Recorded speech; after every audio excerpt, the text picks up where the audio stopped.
Bertemu kembali di channel YouTube Ismantoro Info. Pada kesempatan kali ini kita akan mereview lahan yang sedang kita olah. Ini sebelumnya adalah lahan cabai, dan itu merupakan bedengan-bedengan lahan cabai sebelumnya. Dan ini kita juga akan membuat bedengan untuk lahan cabai juga, bukan untuk pepaya ya, karena ukurannya cukup besar. Ini biasanya besar seperti ini untuk menanam pepaya ya, tapi ini untuk tanaman cabai juga. Kenapa kita buat besar? Karena belajar dari pengalaman kemarin-kemarin dengan jenis tanaman, dengan cuaca dan keadaan di lingkungan sini. Nah, kita bandingkan dengan bedengan sebelumnya. Nah, ini sebelumnya di lahan ini itu ada 6 bedengan. Ini 1, 2, 3, 4, 5, 6 dulu. Ini sekarang kita buat menjadi 4 bedengan saja. Ini ada 1, 2, 3, dan ini 4 sedang kita buat. Ini merupakan bedengan yang lama dengan ukuran standar ataupun ukuran biasa yang kita buat untuk tanaman cabai. Sedangkan yang sebelah sana itu merupakan bedengan yang kita buat sekarang. Ukurannya ini sudah kita buat patok-patok ya di sini. Nah, ini ada patok-patok yang kita buat sebelumnya. Setelah itu sebelah sana juga kita buat patok-patok, dan ini adalah benang-benang yang kita gunakan untuk meluruskan bedengan. Serta itu ada patok, sana juga patok, merupakan sekatan dari bedengan ini agar tidak terlalu panjang sehingga kita bisa lewat di antara sela-selanya. Selain untuk lewat, juga untuk proses pengairan dan sebagainya agar mudah merata. Untuk ukurannya ya, kalau yang ini ukuran standar, sudah pernah saya bikinkan videonya sebelumnya mengenai ukuran bedengan pada tanaman cabai. Nanti rekan-rekan tinggal klik dan linknya di bawah, nanti tinggal klik saja, saya tuliskan nanti. Ya, ini untuk ukurannya ya. Bedengan ini belum jadi ini masih proses. Ini kan bedengan kita gemburkan, lalu kita buat bedengan awal, nanti kita rapikan lagi. Nah, jaraknya ini, bedengannya ini lebarnya. Nah, kita lihat dari sini ya supaya lebih kelihatan ya. Nah, ini kan, nah itu ada patok itu. Patok yang ini merupakan patok bedengan. Jadi bedengannya ini lebarnya adalah 110 cm. Nah, bedengannya ini. Tapi nanti akan kita buat menjadi 100 cm ya, 10-nya kita hilangkan. Nah, biasanya kan terjadi seperti ini ya, ada ketika buat bedengan itu ada yang melorot seperti ini atau turun ke bawah longsor seperti ini. Nanti kita akan buat bedengan yang ini akan lebih kecil daripada lebar jalannya. Lebar jalannya itu ini nanti akan kita buat 120 cm. Ini terlihat patok-patoknya di bedengannya itu akan lebih kecil daripada jalannya. Ini bedengan, ini jalan, ini bedengan, ini jalan, ini bedengan, ini jalan, ini bedengan, dan ada jalan di sana juga. Seperti itu. Kenapa kita buat seperti itu? Ini adalah bulan Juli, pertengahan ya. Kita akan pengolahan lahan kemungkinan tanam awal Agustus. Untuk tanaman kita akan tanaman cabai rawit ya, dengan tanaman bulan Agustus, September, Oktober, November, Desember kita mulai panen sampai Januari, Februari. Nah, tahun-tahun kemarin bulan-bulan tersebut merupakan bulan-bulan di mana di sini ataupun di lahan ini ya, itu hujannya sangat deras sekali, intensitasnya tinggi, bahkan pernah hujan 3 hari siang malam cuman hujan dan gerimis, hujan gerimis, serta pernah ada juga hujan es di sini.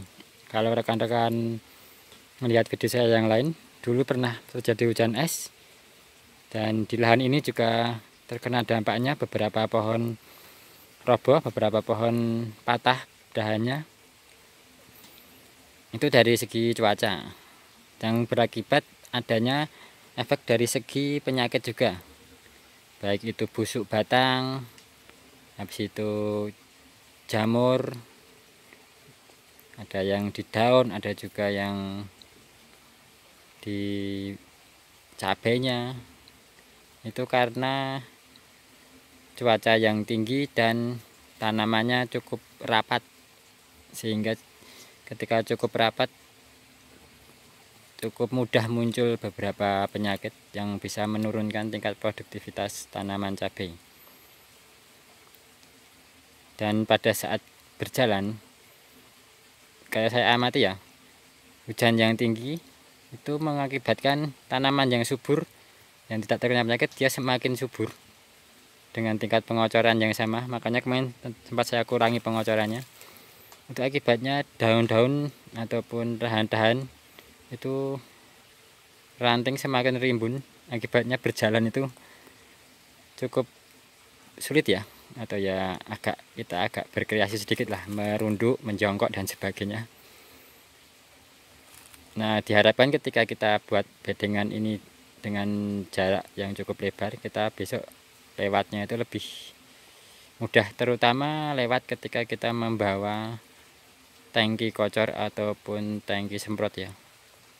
Itu kita akan membawa beban ya. Kalau panen mungkin yang membawa beban sedikit di tangan, jadi tidak begitu, kita masih bisa lewat lah.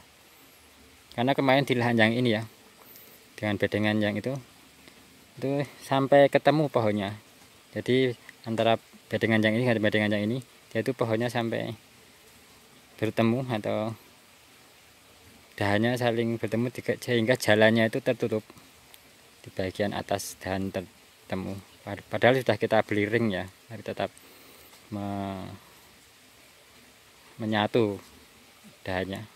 Nah, diharapkan dengan bedengan ukuran seperti ini, itu kita harapkan besok dapat mengantisipasi hal-hal tersebut. Bedengan yang besar ini juga berpengaruh ke akar ya. Ketika akarnya kuat, ketika ada hujan-hujan ataupun angin-angin yang cukup kuat, dia lebih kuat akarnya. Dan ini juga kita buat lebih tinggi. Coba ya kita lihat dari bawah.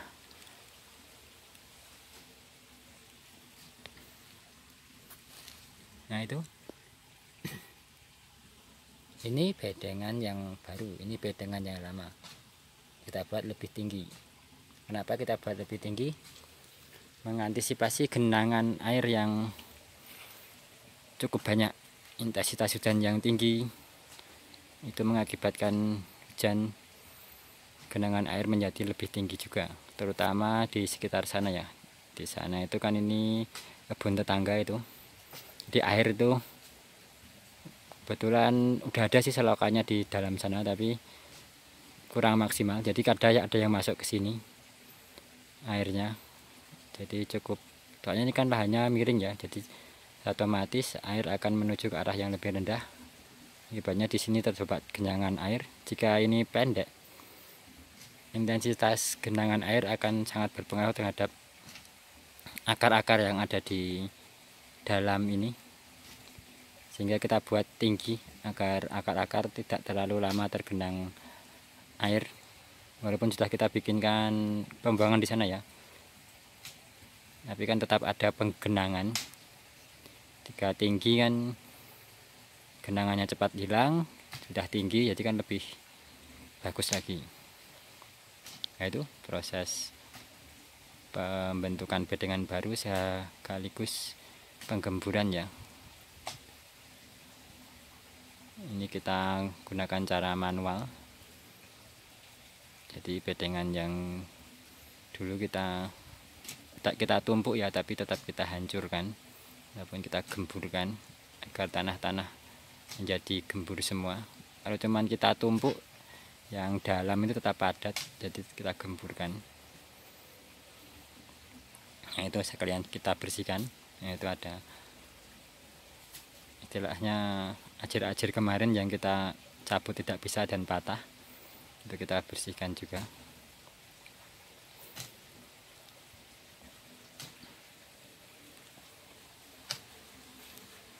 Nah, itu yang sebelah sana sudah mau jadi juga. Coba kita lihat ke sana ya.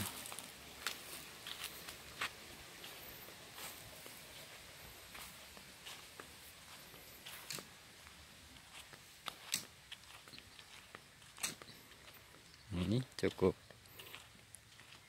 tinggi ya bedengannya. Nah, ini yang saya maksud tadi. Ada sekatan. Kalau saya biasanya sekat ini di 13 meter, antara 13 sampai 15 ya, melihat lahannya. Kalau lahan yang ini kita sekat di 13 meter. Jadi ini pundungan. Sini 13 meter kita sekat. Nah, sekatnya ini 120 cm ya, yang ini. Nanti itu sama itu 120 cm buat jalan ini. Nah, seperti ini. Nah, ke sini lagi 13 meter. Sebenarnya tidak patokan ya kalau saya itu ya, cuman biar enak aja. Karena biasanya satu pundungan 13 meter ini berisi beberapa titik lubang tanam cabai, dan itu biasanya satu tangki kocor, tapi tidak saya penuhin, soalnya kalau penuh ya cepet capek. Jadi ini satu tangki ya untuk kocor, tangki air kocor itu. Jadi ketika satu dapat hubungan seperti itu. Jadi tidak perlu menandai. Kalau yang panjang kita berhenti kita tandai. Kalau ini kan pas satu ini, jadi diharapkan tidak ada yang kelewatan juga, karena ada kocoran yang terlewat, pohonnya kan juga kekurangan nutrisi. Nah, ini yang ajir-ajir. Jadi kalau biasanya ya, saya kalau ketika mengolah seperti ini, saya ajiri dulu lahannya, lalu bapak-bapak yang akan menggarap ini kita terangkan gini, habis itu biasanya sudah tinggal berjalan, kita tinggal kegiatan yang lain atau mengurusi kebun-kebun yang lain sudah beres. Dan ini merupakan lahan cabai spesial ya bagi saya ya, soalnya ini kita lihat samping-sampingnya pohon salak. Di sana ada gubuk, ada kolam itu untuk pengairan. Ketika musim kemarau tetap ada pengaruhnya ya, jadi tetap kita menampung air. Ada kolam ikannya, dan di sana juga pohon salak juga, dan di sebelah belakang tadi juga pohon salak. Jadi keunggulan dari kebun yang sampingnya itu merupakan varietas lain. Dia tidak mudah terserang penyakit dalam varietas tersebut, menurut pengalaman saya. Jadi ketika kita tanamin cabai di sini, itu kemungkinan terserang penyakit itu lebih aman daripada yang kita tanam cabai di sini, tapi tetangga kita juga tanam cabai, di sini juga tanam cabai. Itu tanaman cabai kita akan lebih mudah terserang penyakit, terutama ketika yang samping itu terkena penyakit. Di sini kita tidak, kemungkinan akan ke sini kalau tidak cepat-cepat kita atasi bersama.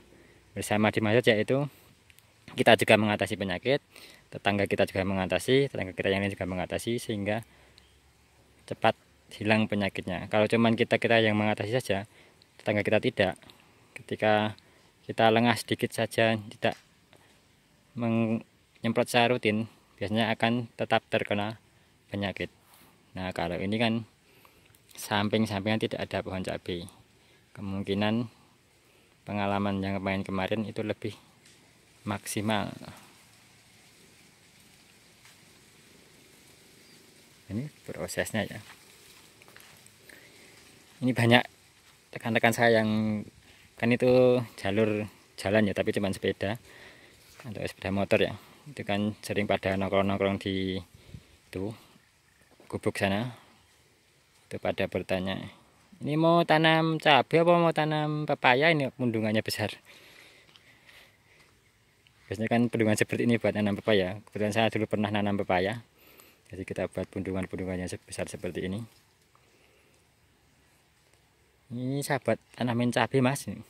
Itu kalau saya menjelaskan seperti itu, oh ya bagus itu, coba besok hasilnya seperti apa ya, biar saya tahu juga.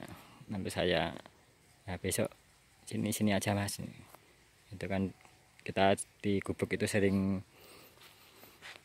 bertukar pengalaman ya, soalnya di sana jalan besar, ini kita masuk beberapa ratus meter ketemu gubuk ini masih kebun salak sampai sana. Nah, sana itu ada beberapa tanaman hortikultura yang lain ya, milik tetangga-tetangga saya. Tanaman cabai banyak, ada tanaman mentimun, ada tanaman sawi, bayam juga ada tanaman pisang juga di sana. Jadi ini kan pohon salak ya, dulu sini pohon salak semua. Itu beberapa tahun yang lalu saya ngerombak ini, saya tanamin sayuran, dan beberapa orang yang sering nongkrong di situ melihat saya panen beberapa hari sekali. Kalau salak kan cukup lama ya masa panennya ya, kalau hortikultura sayuran kan cepat bisa diatur juga. Terus yang di lahan-lahan yang lain pada merombak pohon salak untuk ditanamin tanaman yang bisa dijadwal panennya. Bahkan ada yang merombak satu kotak itu tanamin pisang. Kalau yang tanamin cabai cukup banyak. Nah, ini review singkat mengenai pengolahan lahan tanaman cabai dengan bedengan yang lain daripada yang lain.